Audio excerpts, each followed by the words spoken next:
السلام علیکم معزز ناظرین، اگر آپ ہمارے چینل میں نئے ہیں تو ہمارے چینل کو سبسکرائب کر دیں تاکہ ہر نئی آنے والی ویڈیو کا نوٹیفیکیشن آپ کو ملتا رہے۔ حضرت ابو نجیح ارباز بن ساریہ رضی اللہ تعالیٰ عنہ سے روایت ہے کہ حضرت صلی اللہ علیہ وسلم نے ایک نہایت مؤثر وعظ فرمایا جس سے دل ڈر گئے اور آنکھیں بہہ پڑیں۔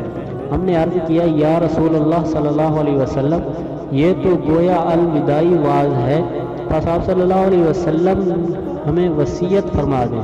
آپ صلی اللہ علیہ وسلم نے فرمایا،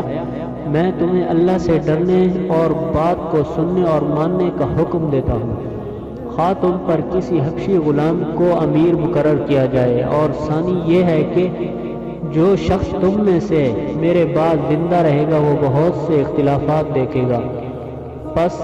تم میری سنت اور ہدایت یافتہ